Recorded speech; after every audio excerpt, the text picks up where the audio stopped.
Wazazi, ni siku yetu, Parenting Tuesday. So kama kawaida, songea karibu na TV na radio. We have a very interesting conversation we want to get into today. We're beginning a brand new series over the next 4 weeks, I believe, looking at difficult conversations to have with our children. Kuna kuwaga na conversations zingine, ujui utaanzia wapi. You try and circle the airport to find a place to land. You don't find a place to land. Unasema, we'll pick it up again tomorrow. I'll figure it out tomorrow. Today, we want to begin this series by talking about sexuality. Having that sexuality conversation with your children. Mr. Okumu and Mrs. Okumu. You know, we never had this conversation. Now that I think of it, Mr. Okumu and Mrs. Okumu, because I know they are watching, we never had this conversation. But you know, back in the day, we didn't have the challenges we have today. Tulikuwa tu, you know, kama kuku kienyeji, you're just roaming everywhere. You know, life was so simple. I guess maybe that's why we learned some of these things as we grew up on our own. But today we can't afford to do that because there's so much information out here. Our children have got access to a lot of information, and most of it not good information. And so we have to be very deliberate on what to tell them and how to tell them. And it is hard. If your parents never told you, how do you even tell your children? Utaanzia wapi? Hizi ni zile vitu watu wanaongea kama wamezima taa na wamefunga curtain. I've got two wonderful people in studio today to help us and give us some wisdom on how to have this conversation with your children. First and foremost, parenting coach and executive director at Investing in Children and Their Societies. Beatrice Ogutu, how are you doing? I'm doing very well, thank you. Thank you, Pastor James, for having us join today in this very difficult but possible conversation. Wewe ulikalishwa ukaambiwa hii conversation. Hata sikukalishwa siku moja. We learned the hard way about sex and sexuality. Part of it from school, part of it from peers, part of it from the general community and the media a bit in those early days. So yeah, very complicated, but yeah. Okay. You also have Bible teacher and team leader at Peter's Mind. Peter's Mind. Yes. Una mind nini yuko? Tuna mind. Actually, the idea was Peter was able to find and understand who the Messiah is. Yes. And God revealed it to him. Yes. So it is unearthing the treasures that are in Christ is part of our vision as Peter's Mind. Mko deep. Hallelujah. Kaberia Kaume, thank you so much for tuning in. Wewe ulikalishwa chini? Wewe unakanika ulikalishwa chini? Yes, me at least, me I'm millennialish. Yes. So yeah, my dad was very present and still very present. So yeah, kuna venye aliniarif vizuri, especially during the transition period of, you know, rites of passage. Yeah. So yeah, at least he gave me you some something. substance. Yeah. Okay, that's good. That's good. So Beatrice, I was just thinking about this today and I thought, man, this is a hard conversation to have nowadays because so much has changed. You know, according to the world out there, we don't have two genders. We have like 40-something or 50-something. There are quite a number of definitions around, you, you know, a sexual orientation. But it's a difficult topic, especially because historically, the moral definitions around sex, sexuality, and what was permissible, allowable was within the confines of religion and culture. Yeah. But nowadays, there are other influences, the media, the peers, sometimes the education system. So people are bombarded with a lot of information around what is right, what is possible. But I want to start off by saying that sex is a God-given gift. And God says it was good. And it was something that was given to us for pleasure and for procreation. And taking it from that lens, then it should be something difficult and shameful or dirty to talk about. So I think we should begin from that lens, because even besides talking to our children about it, even adults themselves have difficult time. So if we take it from that point, then we begin to see that it is something that if it is a gift, then we should be able to talk about it and, you know, investigate the boundaries against which we should be able to do and not do. So I tend to believe it is much more beneficial to start talking to children early about sex and sexuality. Because sex, again, has different definitions depending on how the world has become today. But, you know, it's still, first of all, the biological distinction between, you know, being male and being female. So having these conversations from that standpoint with our kids is much more important. Okay. And, starting from a very early age, because then it is important to start off at that point, and then it becomes easier in the long run. A common misconception is that, adolescence is the dawn of when sexuality starts, but that is not true. So if we start with our toddlers, and it starts as basic as knowing the difference between male and female, knowing and naming our body parts and not being ashamed of it, because then we say head, shoulder, knees, and toes, but our private parts are never talked about. And that becomes very dangerous and risky, especially in a world where sexual abuse is so common because we don't talk about these things. Why is that dangerous? I mean, if children don't know the boundaries of what is right or wrong, and when people do things to them, they are not quite sure if this is right or wrong, do I need to report to somewhere? And we are also in a world where if, for example, sex is pleasurable, even for a 5-year-old, they might not see it as a wrong thing, because what people do now is make them feel good about it, so they don't feel it is a wrong thing. So the boundaries, naming the body parts by their names, not those difficult names or funny names we give, whether it is tup or whatever. Parents have those funny names.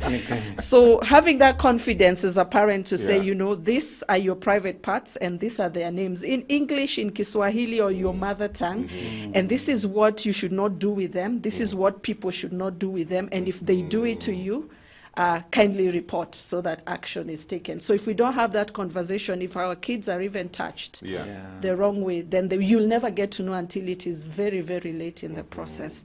So talking about it right from the time kids are very young opens that door later on in life for as they grow up, for you to talk about the even more complex issues around sex and sexuality.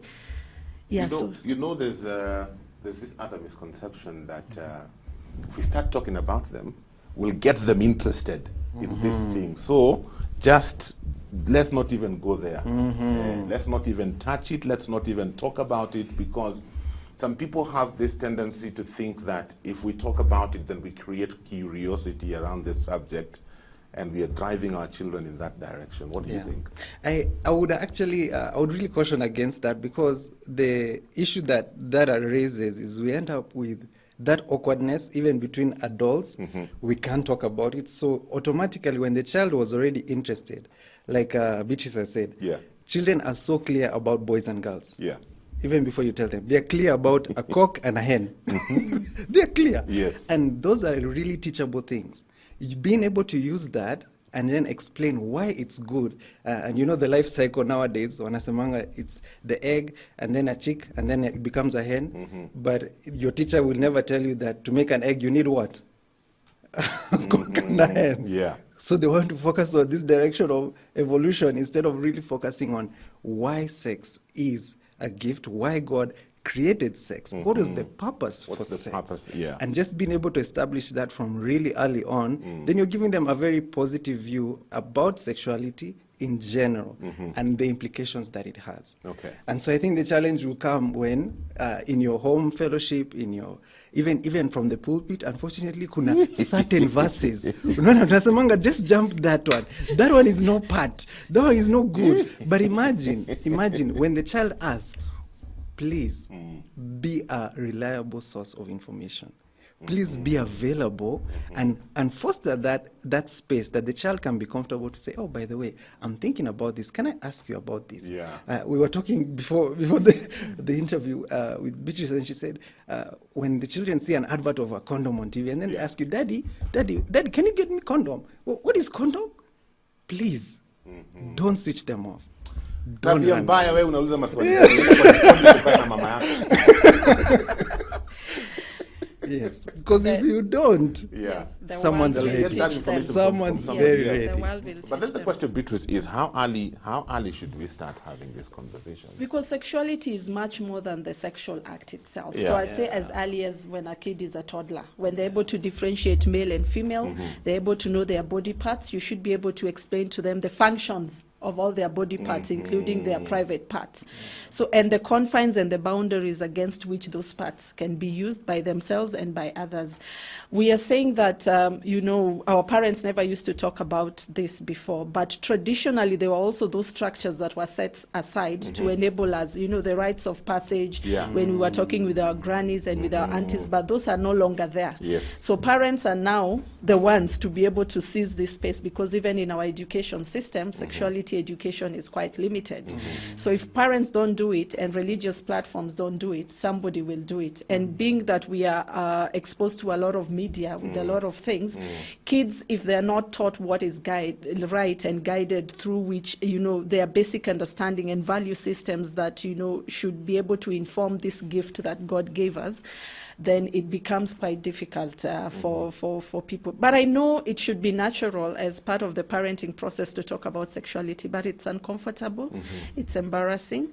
But I would want to encourage parents to prepare, because then the questions will come. Yeah. Yes. The questions will come. Definitely they will come. Even from your 3-year-old, from your 6-year-old, as they get to adolescent, perhaps if you had not created that space earlier on, they might not feel comfortable. So they'll rely on their peers and the media to get this information.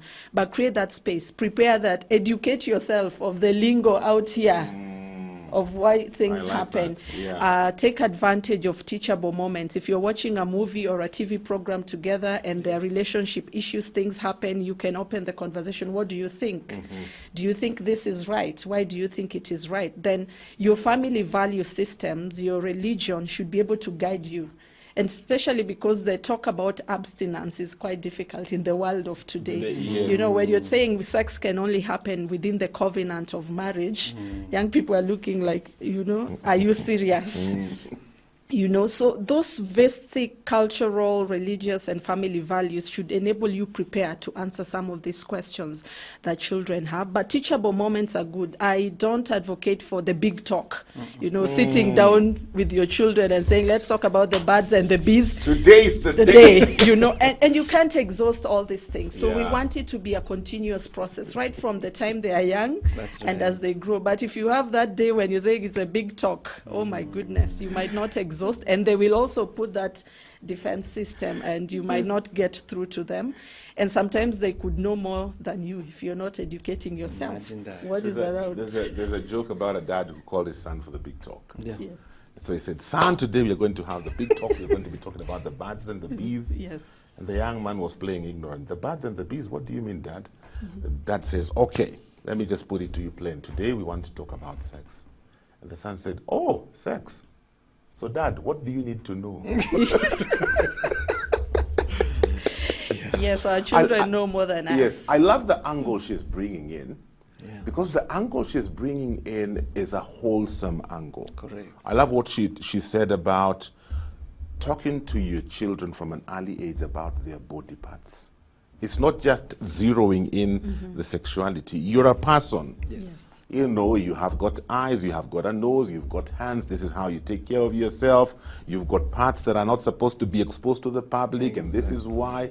And I think when it's approached from that angle, it makes a lot of sense and it's easy to talk about it. I don't know what you think. I really agree. Yeah. I really agree because the largest sexual organ, I used to say was the brain. But I recently learned it's actually the heart. Because out of the heart, all these issues come from. Yeah. You gather. Yeah. And if you're not discipling that child from their heart, because that's your duty as parents, that's our duty. We need to be able to disciple them. So discussing sexuality is only one slice Yes. of this discipleship that we want these children to grow up in the fear and admonition of the Lord. Yeah. Do you know Moses was bold enough to say, these things teach to your children, including Leviticus 18, including all those dense scriptures that we really fear. Let the children hear them. Let them begin to think about that, because you already start discipling that child's heart and their whole life view, because the issue is their value base. What is their value system? What is their worldview? And that is what's going to now inform how they think about sexuality, how they'll engage in sexuality, how they even understand things around marriage. It starts from really from zero, Very, very and true. how we model that from the baseline. We are talking about difficult conversations to have with your children. Today we are zeroing in on sexuality. Did your parents have that talk with you? Was it something that helped you? You can let us know. But also, if you have a question for us today, we're here for you. Maybe you have children who are in their preteens or they're already teens. You've never had this conversation with them. So much is happening in the world today. You have no idea where to start, what to say. If you have questions surrounding that, send them in. 20316 is the SMS line, and the WhatsApp number is 0786 316 316. Difficult questions to have with your children. Sexuality. How do we have that conversation with them? I'm hanging out with Beatrice Ogutu and Kaberia Kaume. And your thoughts and feedback is coming in via 20316 for SMS, WhatsApp 0786 316 316. This one says, for us to have effective conversations on sexuality, we must do something about social norms. For a long time, the way the message is delivered is quite ambiguous, like telling girls not to talk to boys, they will get pregnant. Usiwasalimie. Unataka kushika mimba? That don't work anymore. Perhaps in our day and time, but nowadays it doesn't work. You really have to be prepared. Get the right information, because these questions will come and hit the nail on the head. And it starts from the basics. Yes. If we can't name our body parts. So how can you hit the nail on the head and say ukiongea ama kijana akiona sirwali yako utakuwa pregnant? You know, there are those things that we used to be threatened with, you know, those days. I'm telling you. So now we have to take the bull by the horns. Just call it what it is. Yeah. What is the function? What it should not do. When somebody touches your vagina, this is where you should report, because it is not right. Even if you don't feel pain, because I've said kids are, you know, sexualized and meant to believe that it is the right thing. So if it doesn't hurt, they might not think it's a wrong thing, you know. So reinforcing that message that perhaps it doesn't hurt, but you still need to report because somebody has gone beyond what they should be able to do. You. Yes, they're defiling you. So you should be able to name and reinforce the functions and the do's and don'ts around the private body parts. Okay. And also preparing teens for puberty. You know, that discussion. In fact, listen to this, because this is right where you are. This is at your doorstep. Maybe you can also chip in on this. Hi, my son is 12 years old, starting to have wet dreams. Yep. Just today morning, he asked me, Mom, is there a way I can make this stop? I was very uncomfortable, but told him he's growing up, it's just a stage, it will come to pass. The fact that my assumption is because he's talking to the mom, my assumption is the father is not in the picture. Yes. Yeah. So, Imagine what this. do we do? Imagine this. I would really encourage her with one. Those basic foundations maybe have not yet been really laid, so it's caught a bit off guard, right? And definitely let's always be looking for support. There are people who have gone ahead of us. There are people who have learned a bit more than us. So if you're in your church community, if you know someone who has been able to disciple their kids in the right way around those issues, please ask for help. Please get as much information as you can get so that you'll be able to really encourage that child. And just tell them, like, at this level, this is exactly what we're expecting. This is the next thing that will happen. And when you start feeling this type of attraction, this is why it's there. Nowadays, it's not enough to tell the child don't, or it will go away. You must explain why. Why is this happening? Give a reason why. Why are you saying no? Exactly. So being able to provide those angles, and thank God, I want to encourage her. Thank God your child is able to come and speak to you. and say, Mom, there's 1, 2, 3. Yes. And this is how I'm feeling about it. Yes. Right? Please listen, pay attention to that, and with a sensitivity. You know, if you have that child's heart, number one, you'll be able to really work with them, even through this and through many other things in life. But if we don't have that, that's the crucial factor. Let's hold that and guard that. And I think at that stage, it's important for her to find a man who can talk to this young man. Yes, true. Because it's only a man who understands what this boy is going through. Yes. True. They can look for a man, but they can also access platforms like now religious institutes provide a lot of life skills opportunities for young people. But I do like that the child feels open enough to be able to ask. And that means communication channels in the family are also good. And I'd like families to create, you know, we can talk about anything, culture, anything. anything. It doesn't matter what it is. So if that space is open, then it makes it easier if your child comes to you to ask for a question, because you can open up. Starting reinitiating the conversation about sexuality is sometimes difficult. You can sweat, but if they ask, it's like, thank you for asking. What do you already know about it? Then it opens up. It's not, do you know about sex? Yes. Don't ask questions that will limit them, So it's like, yeah, I'm glad you asked this question, What do you already know about it? How do you experience it? Does it challenge you? Preparing our young people for puberty, adolescence, because so many changes happen. They leave you confused, hanging, sometimes with a very negative, body image. So enabling them to understand you'll experience these physical changes, physiological changes is quite important. And this is what it means. And this is how you need to take care of yourself. Because even releasing the sexual tension at that particular age is quite difficult. It's when they are prone to abuse also. If they ask the wrong person, somebody will tell them, let me show you how you can deal with this, and they can take advantage. A lot of them can get into masturbation at that time. It is quite, there's different schools of thoughts, whether it is healthy from a medical perspective, but from a religious perspective, there's another angle. It's a no-go zone. It's a no-go zone, So talking to them about it and creating that we can discuss anything culture in the house, makes it quite easy, and not asking questions that you'll just get one answer. No, I don't. We were taught in school. I know what it is. Because I said. Yeah, it is because I said. Yes. Because I have said. See, naishi kwangu. Listen to this one. My boy's turning 13. Honestly, it's really hard pushing me. It's really pushing me how the table talk shall be introduced. But I'm glad for this show. 13-year-old in this generation. Nini hajui. Kila They know kitu. everything. But what they do not know? Yes. Is the goodness of sex as God intended. That's the angle we've been missing. The pulpit has been bashing and saying, no, no, no, no, no, no, no. But God said he created male and female. Yes. And he created them good. In fact, Proverbs says, I would really encourage, by the way, most parents, Proverbs is very candid around this. Yeah.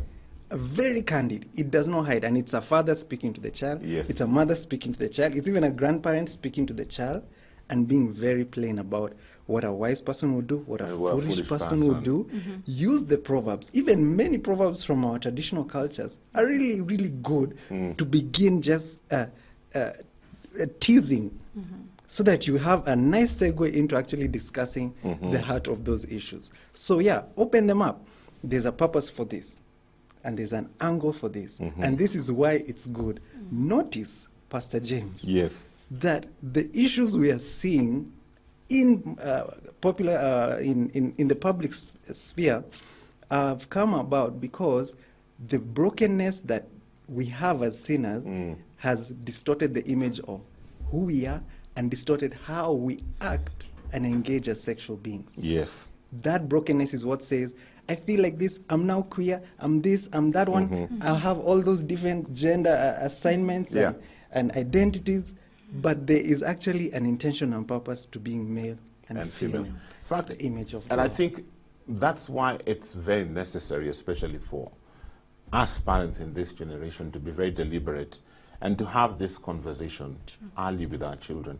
Because our children are dealing with things we never dealt with. And I think sometimes we open up ourselves and our children to some of these things through what we call entertainment. Some things look innocent because when you really think about it, our children are sexualized from the time they leave the womb. Yep. Sure. We live in an age where screens are everywhere. And every screen has got an image that has got a sexual connotation to it. And so our children are growing up knowing this is okay. So when they start having these feelings, for that parent who's in this stage, they have a 12-year-old, 13-year-old, 11-year-old, they've never had this conversation. And they know they need to have it, but they've been postponing it and postponing it.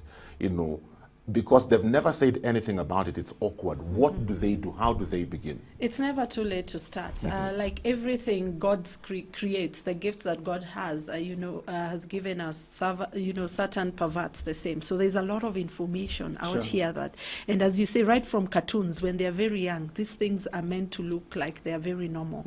But I want to tell our parents, it is never too late. And use teachable moments. Don't sit down and have the big talk. That alone will not get you a lot, anywhere. Just take advantage of TV programs that they're already exposed to as a springboard to start off conversation. So what do you think about what is happening in this program? Do you think it is right? Why do you think it is right? And then you give the information against the boundaries that they need to use. Again, we need to protect our children from themselves. Yes. I think parents need to limit a lot of access that we are permitting in our homes, with a lot of boundaries. There could be normal programming. They say parental guidance is advised, but even with those ones, it's even worse. Even the ones that we feel are innocent, the cartoons, not quite. Many times we ignore those ones. We ignore parental guidance is advised. You need to protect children from themselves because there's a lot of exposure, but it's never too late to start. Where she is at the moment, she can be able to use advantage of those teachable moments. If there are programs running in his area around life skills and talking to young people, it can also open up those conversations, because when you send them to those workshops or seminars, they come back and you say, how was it? What did you guys discuss about? Did it make sense? So you use that as a springboard to open up the conversation. But just sitting and saying, James, today we are talking about it. You should have mastered the courage yourself first. And as parents, as I've said earlier, we need to educate ourselves what is going on around us. We can't blind ourselves. There's so much. And sometimes it's even our children who educate us what is happening around. So having the can-do talk, we can talk about anything in this house, helps you to also learn what is happening in their space. Because they tell you, so-and-so are already having a relationship. You're like, okay. And also don't get shocked. No. You know how you react. Umesema nini? Kwangu. Just breathe in, unajua ndani unachemka, lakini try as much as possible to remain calm so that you get what is they are talking about, and use that as an opportunity. But if you react badly, hautaskia tena. What does a parent do if you come to the knowledge that your teenage son or daughter is already sexually active?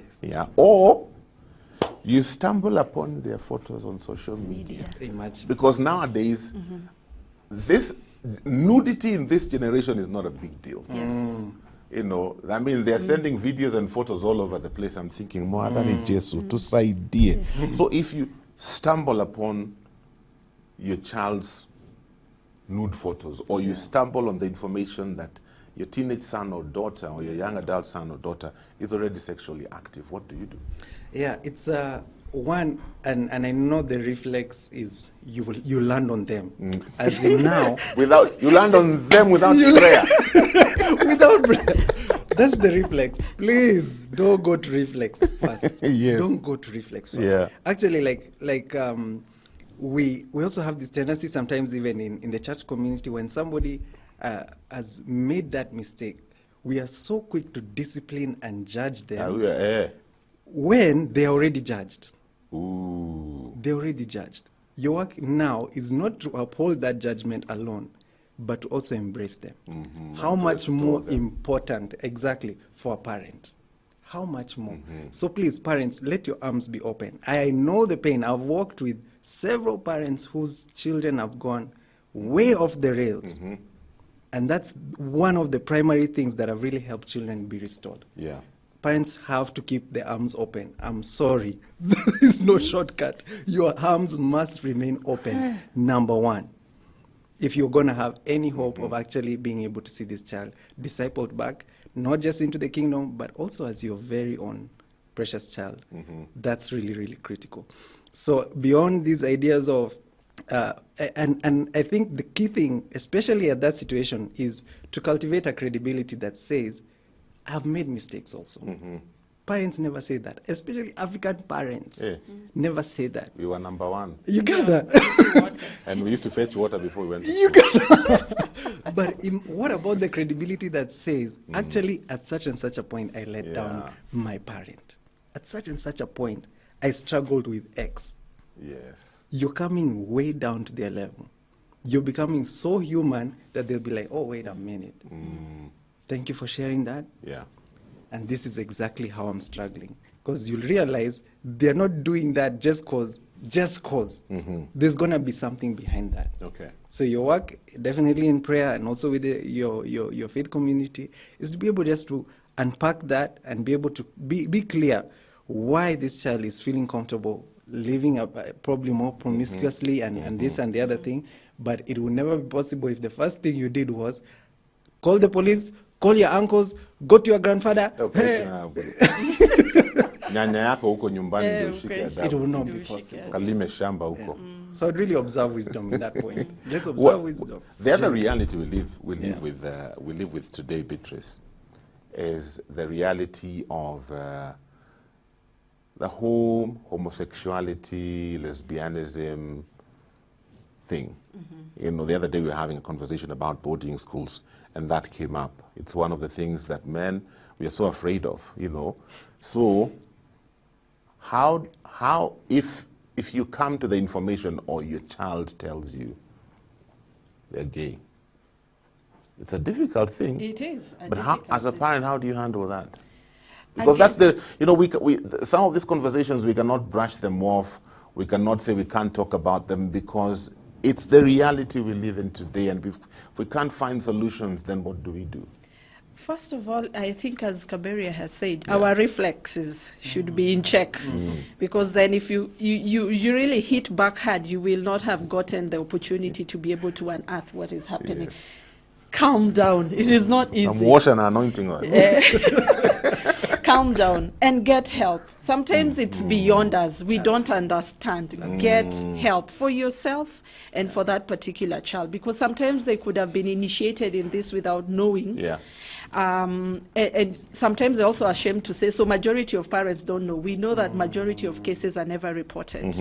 And that's why we are encouraging to start this talk early. But when that happens, when they come to you and say, or you discover that they are homosexual, they are gay, or they are lesbian, then you need to pause, reflect, and have that conversation, or get somebody who can have that conversation, support you have that conversation. It is not easy. It's not easy, especially man. It's within against our value systems in so many ways, and the embarrassment that comes with it, because then it has to be a private matter to be discussed, and people might shy away from even getting help because now somebody will know my son is like this or my daughter is like this. Get help. Get professional help. We need help, but your reflexes should be good. So I've heard about this. I'm deeply concerned. When did it start? Why did it start? How long has it been going on? You know, open it up and then get support to enable you navigate and enable rehabilitate that particular child. That's it. But hata we mwenyewe ujitafutie help. Umpeleki nini? Umpeleki kanisani watoe demon. I think there are certain things that you know, prayer is quite critical, but then it doesn't solve everything. You also have to take action. Yeah, you know, you also have to take action. I hear you. Yes. I hear you. Man, that's a hard place to be at. Yes, it is. There's something she's mentioned that I think sometimes as parents we also don't take advantage of, because there's certain parents this conversation is hard. Whichever angle you try and approach it from, it's just hard.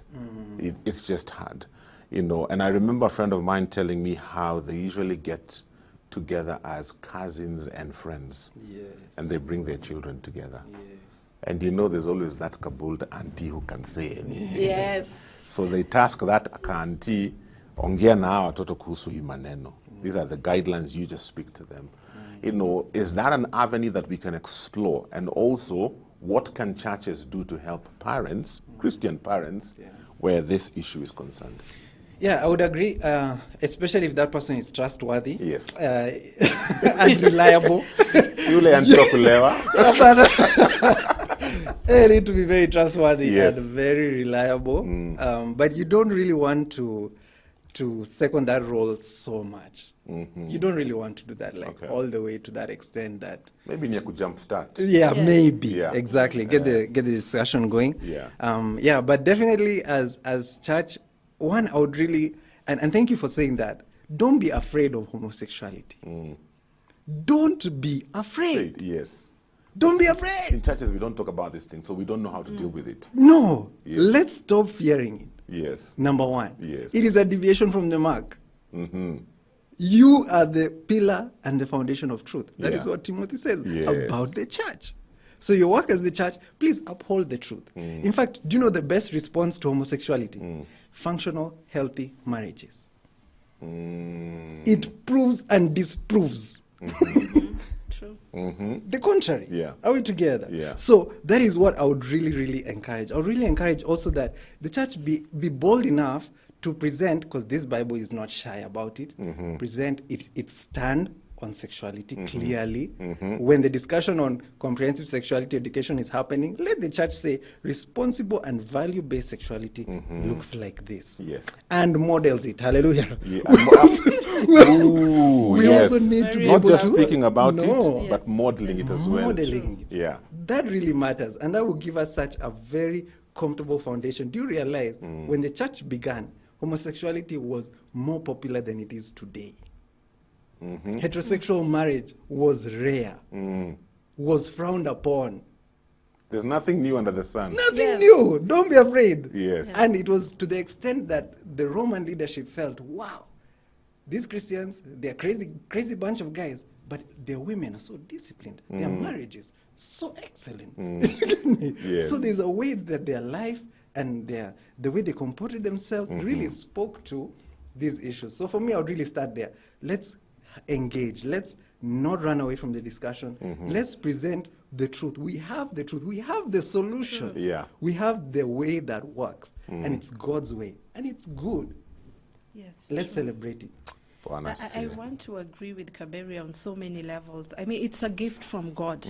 And when we are stuck and we don't know what to do, and there's so many confusing voices around us, you go back to the maker. Yeah. When this camera is spoiled, you look at the manual, whoever Yes. manufactured it. Unaituma kwa manufacturer. Unachuma kwa manufacturer. So God is the manufacturer of sex. He's the creator of it all. So when we are stuck, we go back to the foundations of the Bible and get the solutions and the grace to be able to talk about the world today and the things that are going wrong and bringing back our children, training them up in the way they should go. Yes. So going back to the maker of it all and trying to find solutions, the purpose for which it was created, the boundaries and what is defined as sexual immorality in the Bible, and how we should guide our kids against some of these boundaries to protect themselves for consequences that we're now seeing in our country. Teenage pregnancies are high, so we cannot deny that it's not happening. It is happening a lot. Thank you. Let me add something else. 30 There's seconds, my time also, is up. Yes. Thank you so much. There's also a challenge when some of these seminars, we're actually taking people back to the more traditional methods of doing things instead of actually focusing on the simplicity of the gospel. We are finding people talking about kiama and these other matters in those settings, which is more damaging instead of bringing what? Soundness and wholeness into how we are sexualized. Wow. Yeah. My friend, Mzazi, I think nimekusaidia. My time is up for today. Thank you so much for all those who send in SMSs with your questions and with your comments. We truly do appreciate that. Next week, we'll continue with this difficult conversations to have with our children. Not sexuality, but something else, because there are quite a number of conversations that are difficult to have with our children. Well, that's all the time we have today. Have yourselves a great day. Nobody kiwe. Thank you for watching. Remember, subscribe to our YouTube channel so that you can get notified whenever we upload new fresh content every day. Stay tuned and enjoy fresh, uplifting content.